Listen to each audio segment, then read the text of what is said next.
মাননীয় সংসদ নেতা, আপনি সংসদ কক্ষে প্রবেশ করার কিছুক্ষণ আগে এই সংসদের সকল সদস্য, সরকারি দল এবং বিরোধী দল থেকে বক্তব্যের মাধ্যমে একটি প্রস্তাব পাশ করেছে। আপনাকে ধন্যবাদ জানিয়ে আপনার সাম্প্রতিক মালয়েশিয়া এবং চীন সফরের ফলে দেশের মর্যাদা বৃদ্ধি পেয়েছে বলে সবাই অভিমত ব্যক্ত করেছে এবং বাংলাদেশের অর্থনীতিকে, পররাষ্ট্রনীতিকে এক নূতন দিগন্ত সূচনা করেছেন আপনি এই সফরের মাধ্যমে। সেজন্য আপনাকে ধন্যবাদ জানাচ্ছি এই সংসদের পক্ষ থেকে। Welcome back to this parliament. বিসমিল্লাহির রহমানির রহিম। মাননীয় স্পিকার,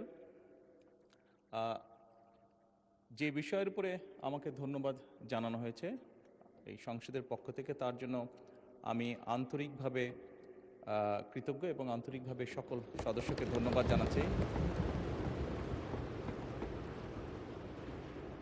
মাননীয় স্পিকার, এখানে মূল বিষয় এটি হচ্ছে যে বাংলাদেশের মানুষ আমাদেরকে দায়িত্ব দিয়েছে তাদের স্বার্থ দেখার জন্য।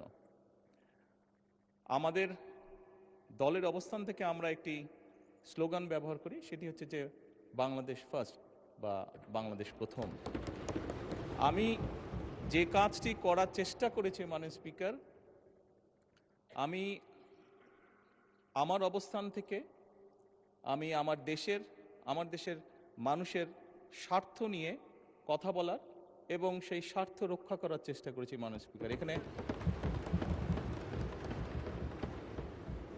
মাননীয় স্পিকার, এখানে আমাদের কারোরই কোনো ব্যক্তিগত কোনো বিষয় নেই।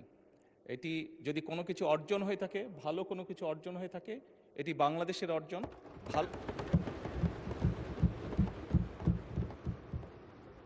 এই সফরের মাধ্যমে যদি দেশের মানুষের কোনো অর্জন হয়ে থাকে, সেটি দেশের মানুষের অর্জন মাননীয় স্পিকার। তবে মাননীয় স্পিকার, যেহেতু সংসদের সকল সদস্য, বিশেষ করে বিরোধী দলীয় নেতা, উনিও উৎসাহ প্রদান করেছেন দেশের জন্য, দেশের মানুষের পক্ষে কাজ করার জন্য, সেজন্য আবারও আমি আমার ব্যক্তিগত পক্ষ থেকে সকল সদস্য, বিরোধী দলীয় নেতা সহ সকল সদস্যকে আন্তরিকভাবে ধন্যবাদ জানাচ্ছি। ধন্যবাদ।